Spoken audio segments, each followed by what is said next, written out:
الشيطان الرجيم بسم الله الرحمن الرحيم يا أيها الذين آمنوا اتقوا الله حق تقاته ولا تموتن إلا وأنتم مسلمون وقال النبي صلى الله عليه وسلم من تزود فقد استكمل الإيمان فاتق الله في نصف الباقي أو كما قال عليه الصلاة والسلام.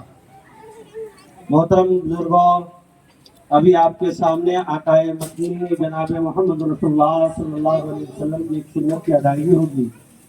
اس لیے اس کے آداب کی رعایت کرنا اور اس کے متعلق جو حقوق عائد ہوتے ہیں اس کی پاسداری کرنا ہم تمام لوگوں کی اخلاقی اور مذہبی ذمہ داری ہے. نکاح کیا ہے؟ نکاح کے ڈکشنری میں معنی ہیں الضم والامساک، یعنی جوڑنا، اور شریعت کے اصطلاح میں نکاح کہتے ہیں ایک مرد و عورت کے درمیان طے ہونے والا وہ شرعی معاہدہ جو دو گواہوں کے موجودگی میں مکمل ہوتا ہے، اس کا نام ہے نکاح. یہ خطبہ کا پڑھنا نکاح نہیں ہے، اور اس کے ارکان ایجاب و قبول ہے.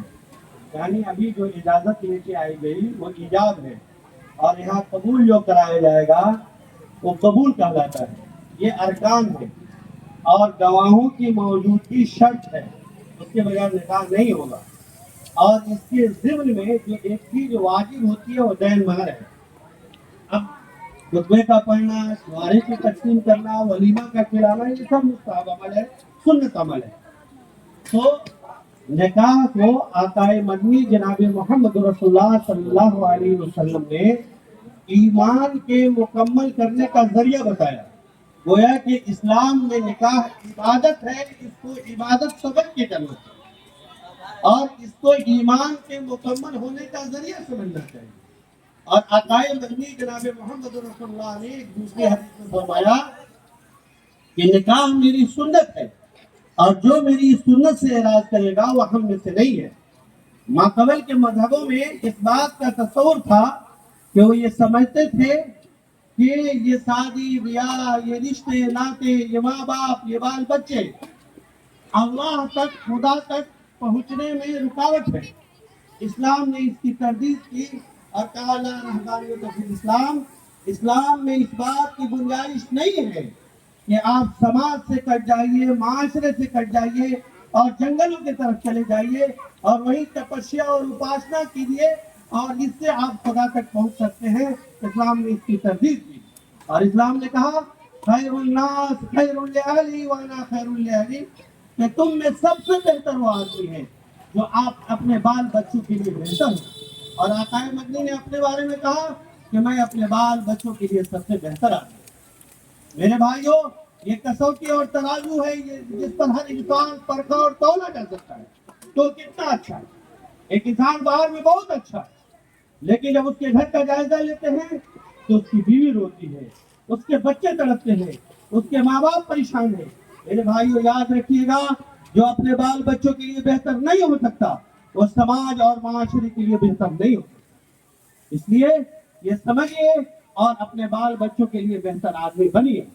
ابھی ایجاب و قبول ہوگا، آپ کے ساتھ یعنی دلہے اور نوشے کے ساتھ بہت ساری ذمہ داریاں اور حقوق وابستہ ہو جائیں گے. دوسرے کی عزت و آبی آپ کے حوالے ہو جائے گا. آپ کو ہمیشہ اس حقوق میں اور اس عزت کی پاسداری میں ہمیشہ ڈٹتے رہنا چاہیے. نکاح کے خطبے میں جتنی آیتیں پڑھی جاتی ہیں ان تمام آیتوں میں اللہ تعالیٰ انسان کو مختلف پیرائے سے ڈرنے کا حکم فرماتے ہیں. اے ایمان والو اللہ سے ڈرو، اے ایمان والو اللہ سے ڈرو جتنا کہ ڈرنے کا حق ہے. اے لوگو اللہ سے ڈرو. یہ تمام باتیں ڈرنے کی اس وجہ سے آتی ہیں کہ ایک نیا گھر جڑتا ہے، دو اجنبی دل جڑتے ہیں، دو اجنبی رشتے ایک ساتھ قائم ہوتے ہیں. اس معاملے میں ہمیشہ خدا سے ڈرتا رہنا چاہیے اور اللہ سے ڈر اپنے اندر پیدا کرنا چاہیے. یہ ذمہ دار مجمع ہے، اس لیے میں یہ کہہ رہا ہوں کہ خدا را رشتوں کو ایسی چھوٹی چھوٹی باتوں سے نہ توڑیے، ایسے دو گھروں کو جدا نہ کیجیے. میرے بھائیوں یاد رکھیے گا کہ ہم لوگ کا سابقہ پڑتا رہتا ہے، دارالقضا کے مسائل سے بھی سابقہ پڑتا ہے. اس میں بہت سارے رشتے ایسے ہیں صرف خانہ کی بنیاد پر ٹوٹتے اور گارجینوں کی وجہ سے ٹوٹتے. اس لیے اس معاملے میں خدا سے ڈریے گا اور جو حقوق عائد ہوں گے اس کی پاسداری کریے گا. اور ایک بات یاد رکھیے دین مہر کے تعلق سے بھائی آپ مہر دیجیے. ہمارے ماں بہنوں کو مہر لینا بھی چاہیے. ہم نہیں لیتے. اور بہت سارے لوگ تو یہ کہتے ہیں کہ ہاں بنوانا کا کتنوں بنوا دے کرے کہ دیوے کا بولو بات آکانو لیوے کا بات. یہ مسئلہ ہے. اور قرآن میں مرنے وقت معاف کراتے ہیں کہ اگر آفات پھنس جائی یہ پھنس جائی یہاں لڑائی ہو جائے ہو جائے. میرے بھائیوں خدا را دیجیے اور شوہر کی حیثیت سے آپ مہر متعین کیجیے. آج اب لین دین کی حیثیت سے مہر متعین کرتے ہیں. یہ ٹھیک بات نہیں ہے. اللہ سے دعا بھی کیجیے کہ اللہ ان موٹی موٹی باتوں پر ہم سب کو عمل کرنے کی توفیق مرحمت فرمائے. آمین. نحمده ونستعينه ونستغفره ونؤمن به ونتوکل